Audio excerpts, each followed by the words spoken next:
Nós começamos uma série, desde o sábado temos falado sobre algumas verdades bíblicas do plano da redenção. O plano da redenção é aquele plano que foi feito no coração de Deus antes mesmo de criar você e eu, antes mesmo de ser criado Adão e Eva. Se o homem um dia viesse a pecar e a cair, precisava existir um plano para que ele fosse restaurado de volta ao lar. A Bíblia é clara em dizer que o salário do pecado é a morte. Se você peca, se você já pecou uma vez sequer, você deveria morrer. Este é o salário, é isso que se cobra de quem peca. Mas se nós morremos e se podemos ter vida eterna em Cristo Jesus, é porque um dia houve um plano, o plano da redenção. Dentro desse plano da redenção, uma das formas por excelência que Jesus mesmo instituiu é a igreja de Cristo. Você e eu aqui reunidos em assembleia.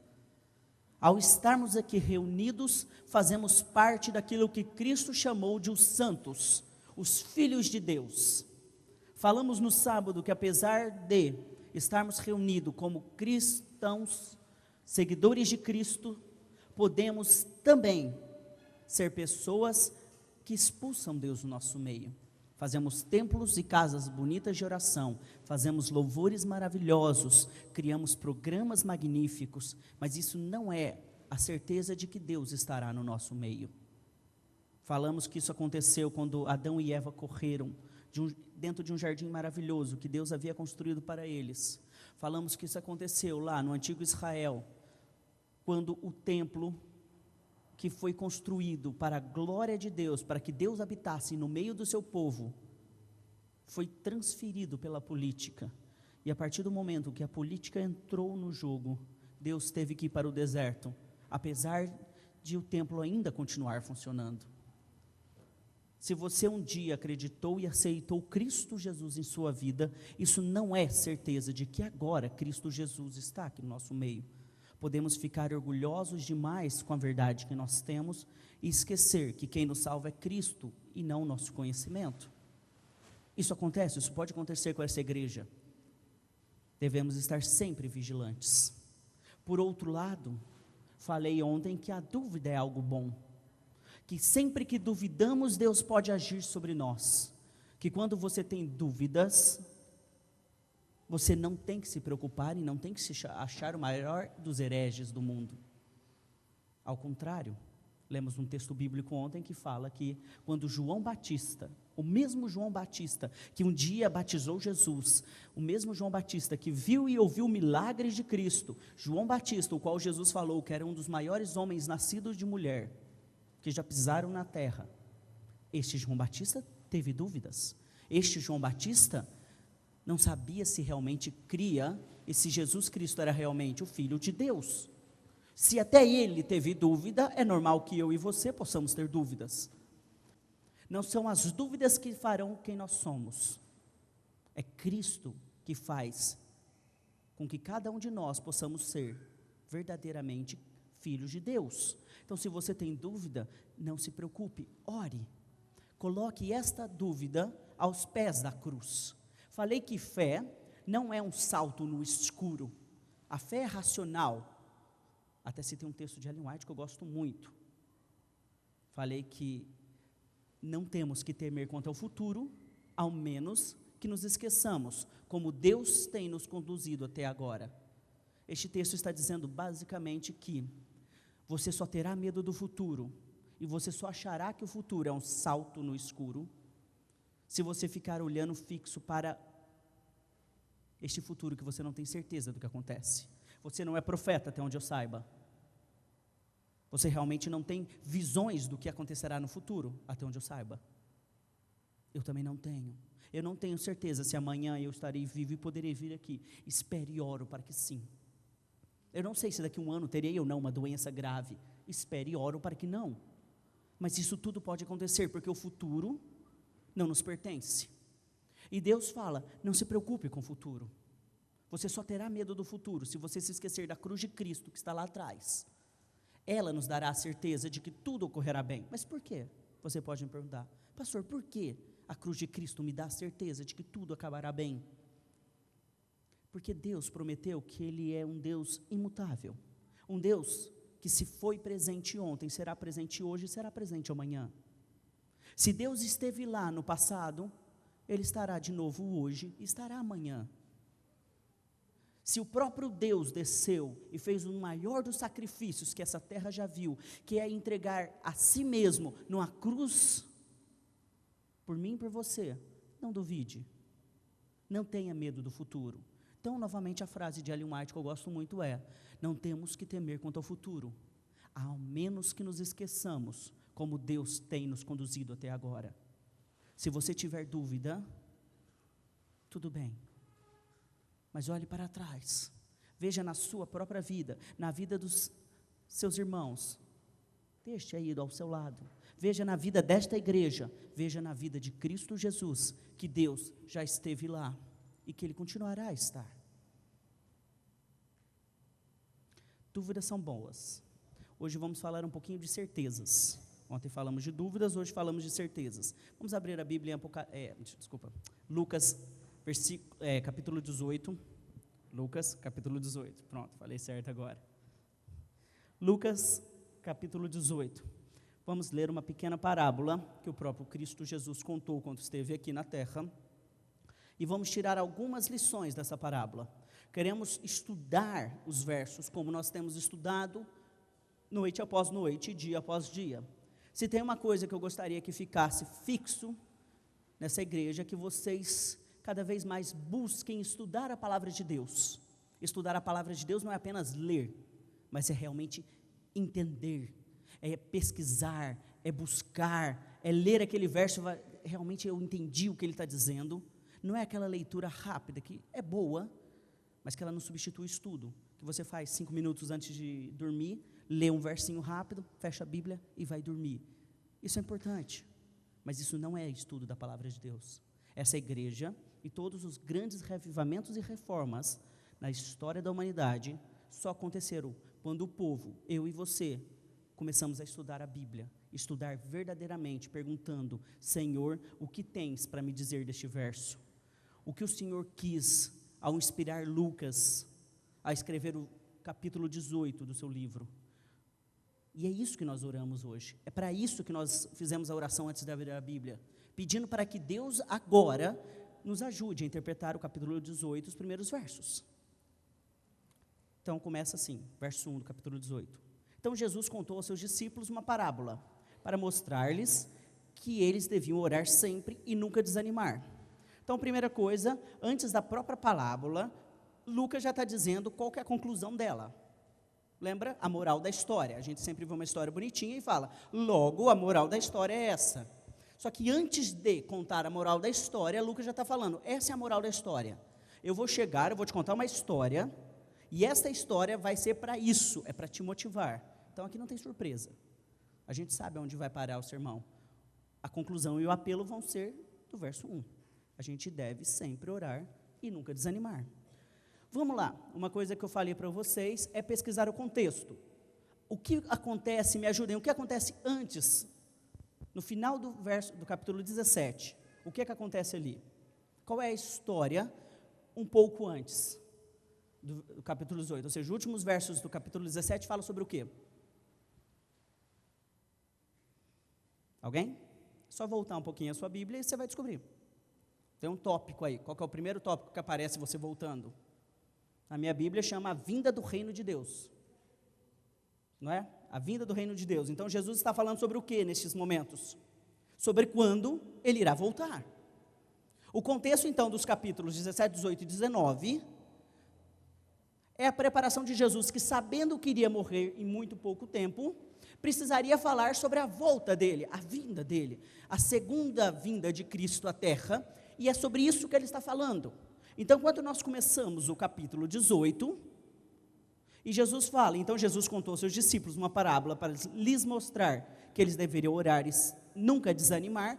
Jesus sabia que era possível que eles fossem desanimar, porque os eventos que se sucederiam seriam grandes demais. O próprio Cristo morreria, seria crucificado, ressuscitaria, mas eles não sabiam que Cristo iria ressuscitar. Eles tinham uma promessa, mas eles tinham certeza que isso iria realmente acontecer? Até ontem, anteontem, falamos sobre dúvidas. O próprio João, que tinha certeza que ele era o Cristo, tinha dúvida. Os discípulos tinham dúvidas. Ok? Ainda estamos falando de dúvida. Só que Jesus agora contorna e fala: não vou me focar nas dúvidas, vou me focar nas certezas. Eu sei que dúvidas virão, eu sei que vocês vão desanimar em algum momento da fé de vocês, eu sei que em algum momento a carga vai ser pesada demais. Uma doença, uma morte, uma falta de crença, uma briga na igreja, ou qualquer coisa vai fazer você desanimar da sua jornada cristã. Eu sei que isso vai acontecer. E é por isso que eu vou te contar uma história, para que você se anime novamente. Então, vamos ler que história é essa, porque eu quero me animar novamente. Ele disse: em certa cidade, havia um juiz que não temia a Deus, nem se importava com os homens. Eu paro aqui novamente. Em certa cidade havia um juiz que não temia a Deus, e não se importava com os homens. Você com certeza sabe, que a gente poderia trocar essa em certa cidade, por em BH. Havia um homem, eu posso até tirar juiz e posso pôr outras profissões aqui no lugar. E eu posso talvez ser um pouquinho mais audacioso e dizer: em certa igreja de BH, havia alguém que não se importava com as pessoas. Eu posso ter certeza agora, de que você está pensando no nome específico de alguém, para colocar nessa história. Você conhece alguém que não se importa com os outros, nem com Deus e nem com os outros, importa só se ele tem dinheiro, se ele está se dando bem. Com certeza você conhece assim, porque na verdade existe mais ou menos 7 bilhões de pessoas que são assim no mundo, inclusive você. Assim como você está pensando que alguém pode colocar, você pode colocar o nome de alguém, alguém talvez está pensando que pode colocar o seu nome nessa história. Aí ele continua: e havia naquela cidade uma viúva que se dirigia continuamente a ele, suplicando-lhe: faze justiça contra o meu adversário. O que aquela mulher pergunta, segundo Jesus, o que ela pede, implora, constantemente é: faça justiça.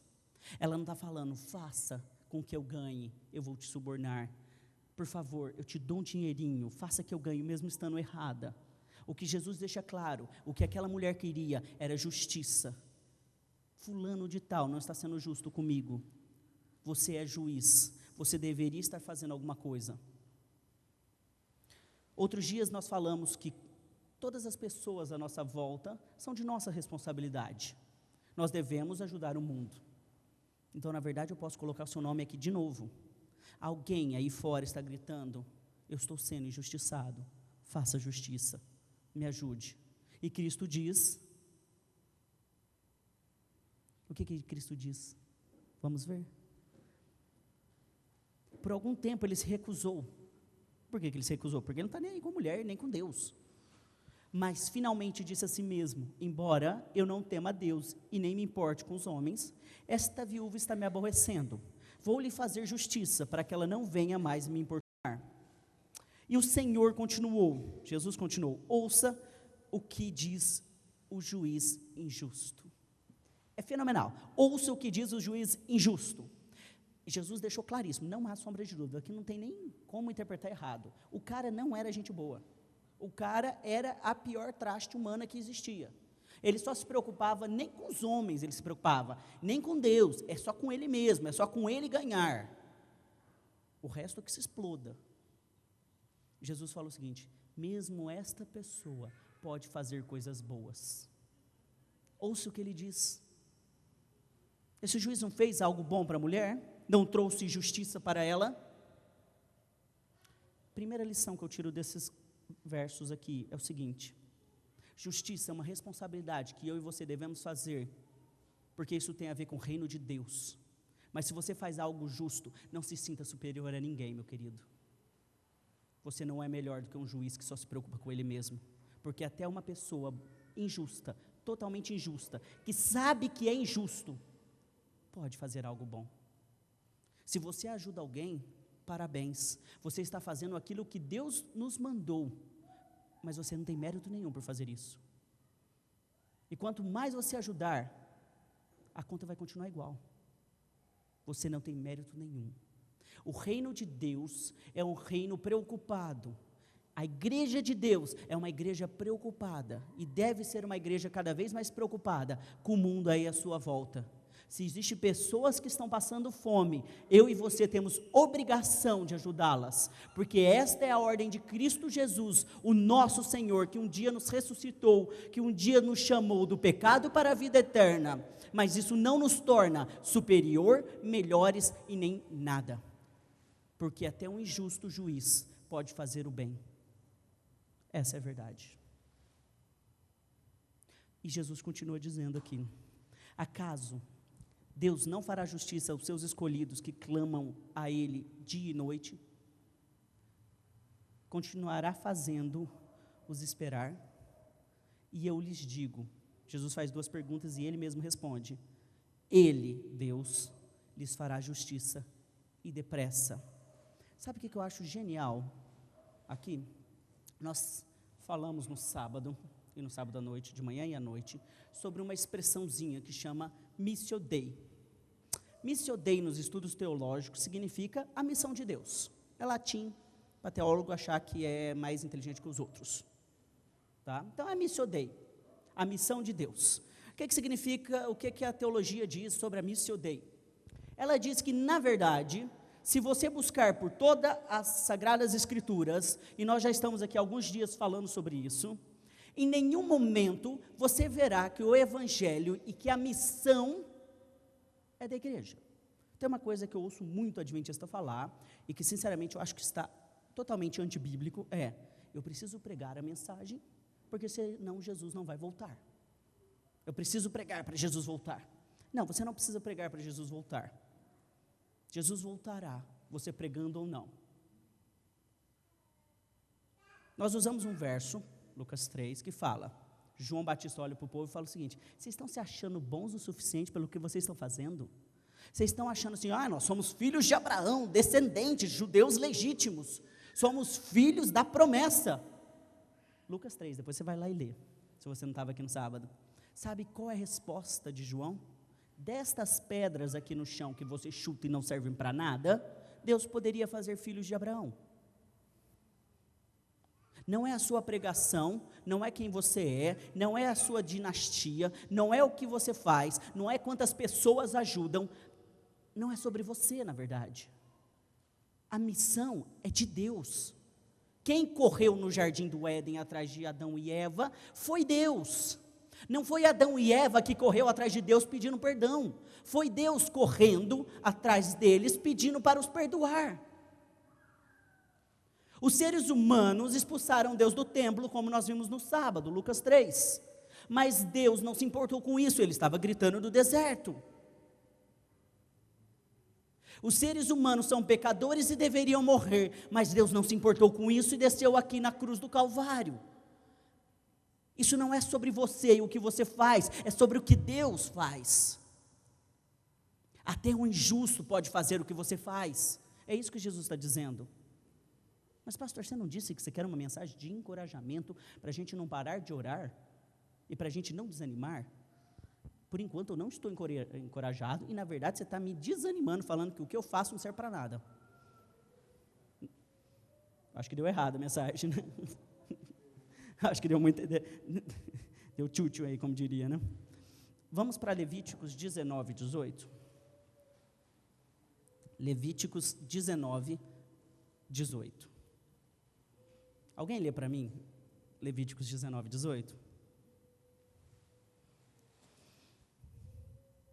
Não te vingarás e não guardarás rancor contra os filhos do teu povo. Amarás o teu próximo como a ti mesmo. Eu sou o Senhor. Mandamento é o amor.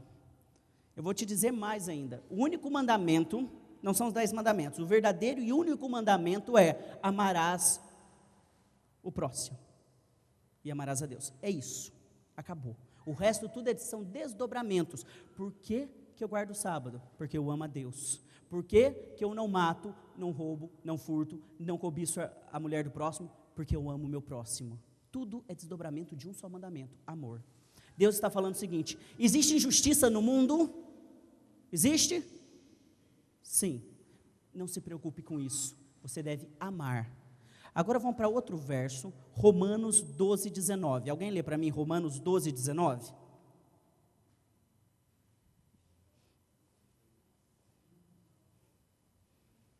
Se estamos falando de injustiça, nós precisamos de justiça. De quem é a justiça? De acordo com Romanos 12, 19.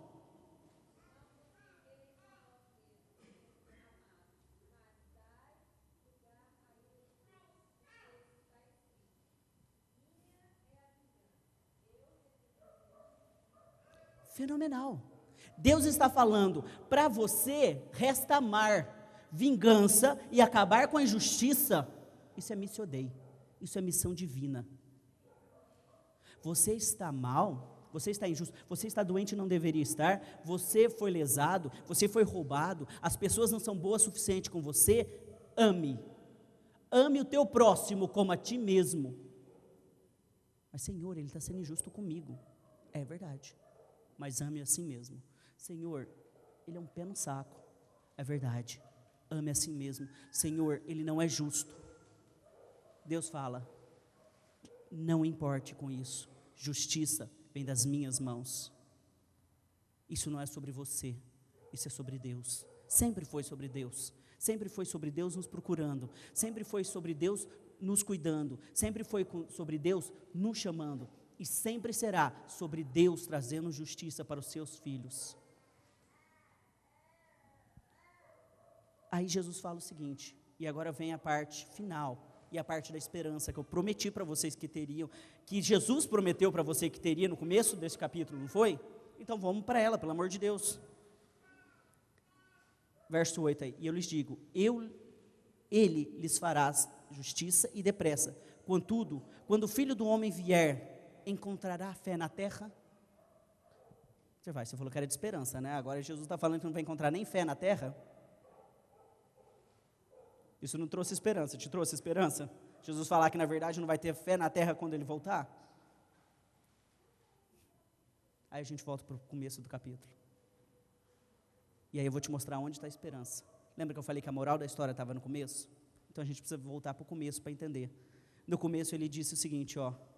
Então Jesus contou aos seus discípulos uma parábola, para lhes mostrar que eles deviam orar sempre e nunca desanimar. Sabe por que você deve nunca desanimar?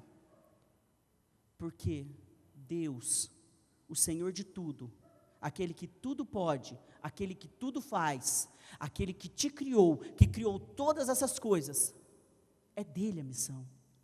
Se você está doente, se você está em pecado, se você é justo ou injusto, se você pratica injustiça ou sofre injustiça, não se importe, apenas ore, ame, faça a sua parte. Um dia, o próprio Jesus virá a esta terra, acabar com todas essas coisas. Ele virá trazer a justiça, Ele virá trazer o equilíbrio, Ele fará com que o mundo novamente seja justo, santo e bom. Até lá, a única coisa que nós devemos fazer é nos animar uns aos outros, estarmos juntos em família, estarmos cuidando um do outro, tentar, mesmo com doenças, a gente abraça a pessoa, mesmo se eu não puder te curar, eu te dou alento, enquanto você estiver por aqui, mesmo se você morrer, não importa. Jesus Cristo disse que Ele virá trazer equilíbrio novamente para as coisas. Sabe por que isso é uma mensagem de esperança? Porque se você agora sair pelas ruas e tentar ajudar todas as pessoas, você vai se frustrar, porque é impossível ajudar todo mundo. Se você tentar, mesmo aqui na igreja, fazer com que essa igreja seja perfeita, não peque, não roube, não haja briga entre os irmãos, você vai se frustrar, porque na verdade nós somos falhos e pecadores, nós somos assim. Se você achar que se vivermos 30, 40 anos em comunidade juntos, que eu não vou ser grosso com você um dia, que você não vai ficar chateado comigo, é mentira, você está iludido. Eu vou decepcionar vocês, assim como vocês podem me decepcionar, e como assim você vai decepcionar e vai ser decepcionado a cada momento de sua vida. Se você se focar nessas coisas, você estará sempre em depressão e não vai conseguir resolver nada. porque na verdade você é apenas um ser humano. Jesus só falou o seguinte: quando você tiver sede de justiça, clame a mim. Se não for agora, quando eu voltar, a justiça virá. Se você está mal, se você tem um problema, clame a mim. A oração, nesse caso, não serve para resolver nossos problemas. Se ela resolver, melhor ainda. Mas muitas vezes Deus vai te dizer não. A oração serve para que você coloque toda a injustiça no trono da graça de Cristo e fale: Senhor, a partir de agora eu entendo que não é sobre mim, não é sobre os meus problemas, é sobre o Senhor. E se hoje a justiça não vier, um dia ela virá.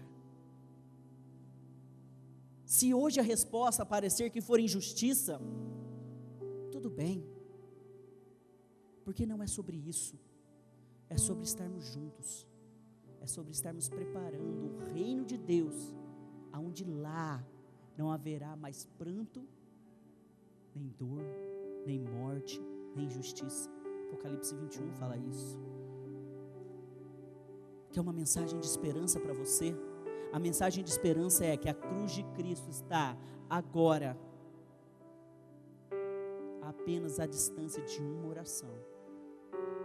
A injustiça e o problema que você tem na sua vida está agora apenas a uma pequena distância de uma oração, de um fechar de olhos e de poucas palavras que diz: meu Deus, eu não consigo. Meu Deus, é pesado demais para mim. Meu Deus, é ruim demais.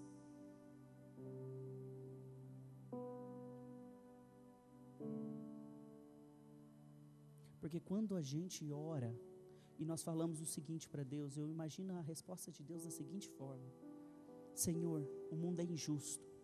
Ele diz: eu sei, meu filho. Você viu o que fizeram com meu filho na cruz do Calvário?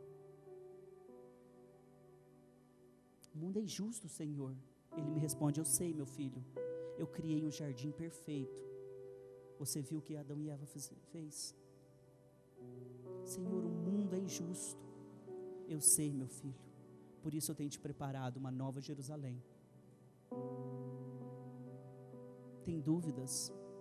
Proste. E apenas à distância de uma oração, fale: Senhor, este é o meu problema. Abra o seu coração. Uma das frases mais fenomenais de Ellen White sobre oração é a seguinte: a oração é abrir do coração a Deus como a um amigo.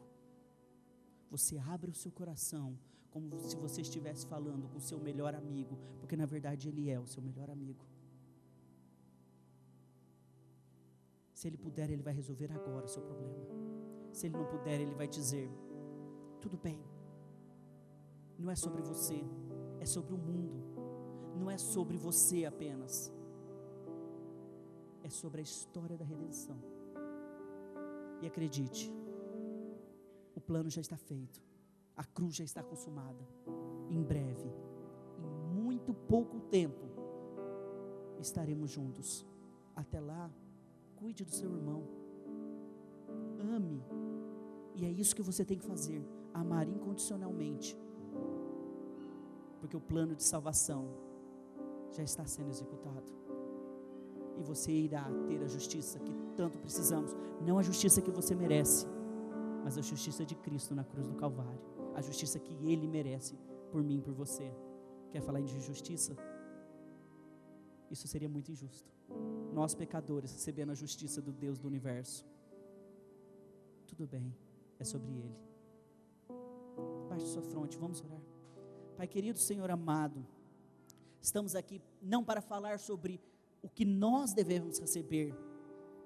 Nós já recebemos a maior das recompensas de todos os tempos, a justiça de Cristo. Se o mundo parece injusto conosco, se doenças, se falta de dinheiro, se problemas familiares, se problemas conjugais, se são problemas dos quais forem, Pai, aparecerem em nossa vida, e parecer que na verdade nós somos abandonados e que nós sofremos mais do que deveríamos sofrer, Nos lembre constantemente, Pai, que não é sobre nós. Nossa missão é apenas amar incondicionalmente, Pai. Injustiça maior foi o que foi feito com Cristo Jesus na cruz do Calvário. Mas Ele quer trocar a justiça dele pela nossa injustiça. E nós queremos agradecer. Mas nós podemos desanimar. E sempre que nos desanimarmos, nos ajude a lembrar que devemos apenas orar, entregar a Ti. E que um dia, muito em breve, nas nuvens dos céus, a justiça virá novamente.